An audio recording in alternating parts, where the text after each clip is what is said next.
Hey guys, it's Susan. High Conflict You. Thanks for watching.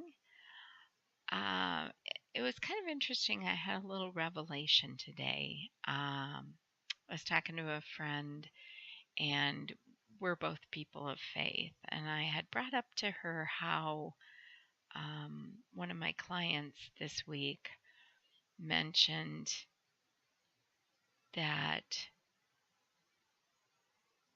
how hard it was for him. And I was thinking back and I realized I had a lot of clients over the years who were Christians and yet were in high conflict divorce situations. And of course, the way people judge Christians, we're perfect, right? We don't do anything wrong. And everybody knows that's not true, or at least Christians do. We're sinners just like the rest of you. We don't have everything perfect. Our lives aren't perfect. And we realize that we're not perfect. We have faith, though. We have things that give us hope, and sometimes that faith we have does make us stronger, does make us better able to manage stress and handle bad situations, but it doesn't make us perfect. And so it was kind of funny because in my work, I know that a lot of my high conflict clients have different common themes. There are certain people that I know may end up being high conflict. And yeah, so a lot of my clients over the years, when I think about it, who are high conflict and in these nasty, long, drawn out family court divorces, are Christians. So that's kind of an interesting revelation. Why would that be? Why would Christians not know how to handle conflict? They should be more about peace, right? Peace, love, joy, all of that. And yet, talking to my friend today, I was really trying to figure this out and thinking about it today. And I realized that,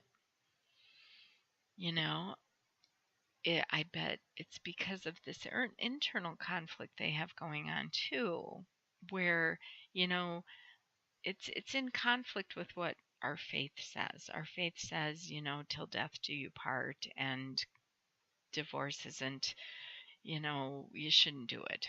Um, the Bible does talk about a certificate of divorce for you because of your hard hearts. It's going to happen, and it does happen, and yet it's okay. God still loves you. But I think that that's why people maybe have a higher conflict divorce than you'd expect from people of faith, because they don't want to do it. For one of the people, or maybe both of the people, it's against what they believe in. It's against their values. Um, and they don't want to do it to their children. And then they're going to be judged too. They might be judged at their church, unfortunately. Um, they have maybe talked to their pastor, who really, really tried to help them find reconciliation and forgiveness, and it for whatever reason, in their situation, it just wasn't possible. Or maybe, the one person wanted to stay married, wanted to try, and their spouse didn't. And of course, family court, if one of you wants a divorce, you're going to get one. Um, and so I think sometimes there's people of faith really need people to know this wasn't my fault. It's their fault. They did it. Um, I didn't want to, but they did. And you have to understand that. I'm not the crazy person. They are. Um, I would have never done this. They did. They did it to me, and kind of need to show, why the other person's bad, and then that'll make it okay. I don't know, but I think, yeah, there's this internal conflict that Christians have in getting divorced. It's a shame or a guilt, but you know what? We're all forgiven. We all do things that are not what the Bible tells us to do, and none of us are perfect. So accept where you're at in this.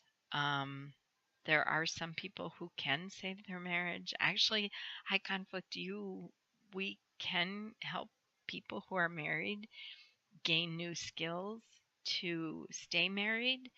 That is one of the um, groups of people we serve would be married people. They don't find us as often because they're not looking.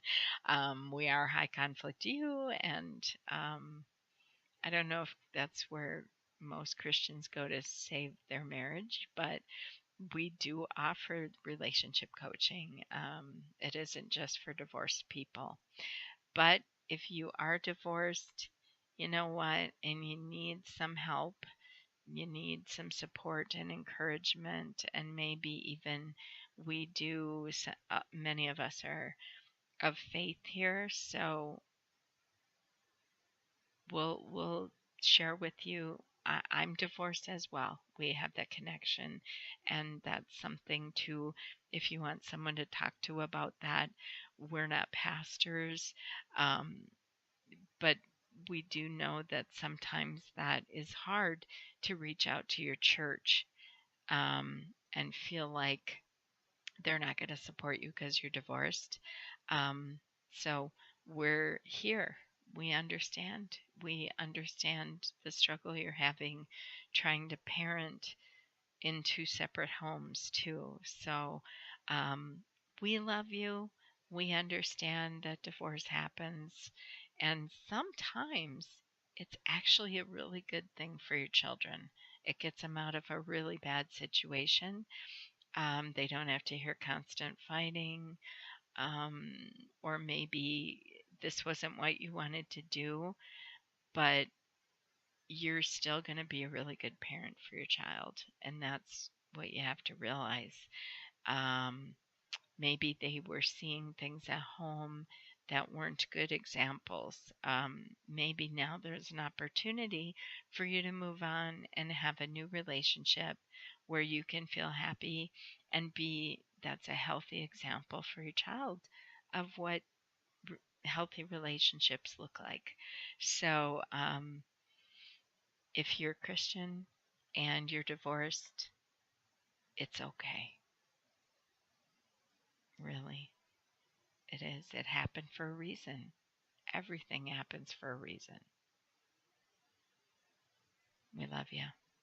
Take care. Bye bye.